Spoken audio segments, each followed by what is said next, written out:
الحمد لله رب العالمين، وصلى الله وسلم وبارك على نبينا محمد وعلى آله وصحبه أجمعين. أما بعد، حياكم الله جميعا ومرحبا بكم. في دين الشيعة، الأئمة المعصومون عندهم يحثون أتباعهم وشيعتهم على المتعة، لكنهم في نفس الوقت يرون أن التمتع ببناتهم من الرذيلة، لذلك حرموا على بناتهم المتعة.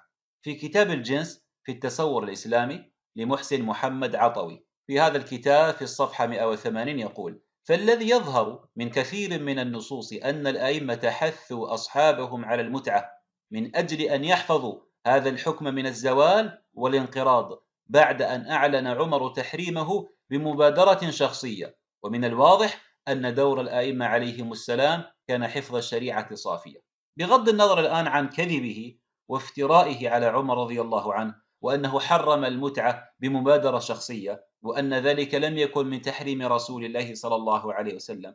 بغض النظر عن هذا، يقول بأن الأئمة حثوا أصحابهم على المتعة.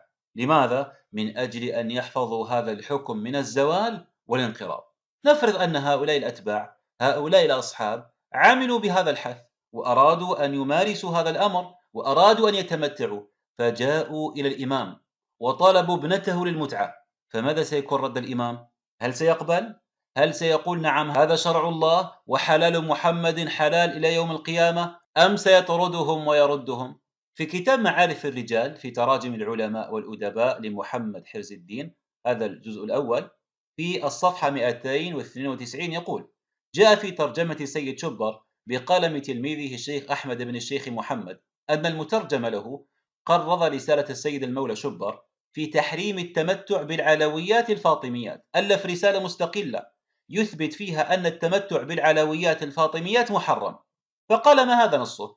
بسم الله الرحمن الرحيم: أفادنا السيد الجليل ذو الأصل الأصيل العالم العامل والحبر الكامل جامع المعقول والمنقول رب التحقيق والتدقيق قدوة العلماء وزبدة الفضلاء علامة زمانه وفاضل أوانه السيد شبر الحسين الموسوي، حكما كنا عنه غافلين وفي دليله جاهلين، وبعدما اطلعنا عليه أزال عنا العمى والتعليل، فصرنا نعتقده يقينا ولا نشك فيه حينا، لأنه خبر من يقبله جميع العلماء ولا يرده إلا الجهلاء، لا يرده إلا متعصب أو جاهل مركب. ما هو هذا الحكم؟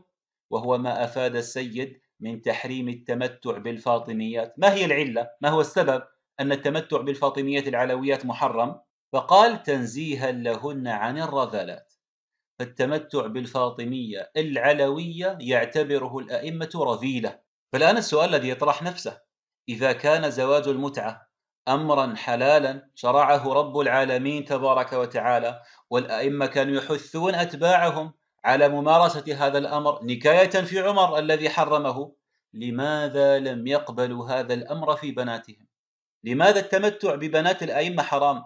لماذا يعتبر الأئمة التمتع ببناتهم رذيلة؟ هل ممارسة هذا الأمر في بنات الناس عادي وحلال، وممارسته في بنات الأئمة يصير رذيلة؟ أي منطق هذا؟ أي ميزان هذا تزنون به الأمور؟ زواج المتعة إذا كان في بنات الناس هذا حلال ويؤجر عليه، وفي كل قطرة تسيل من بدنك 70,000 ملك يستغفر لك ونحو ذلك من الهراء والافتراء.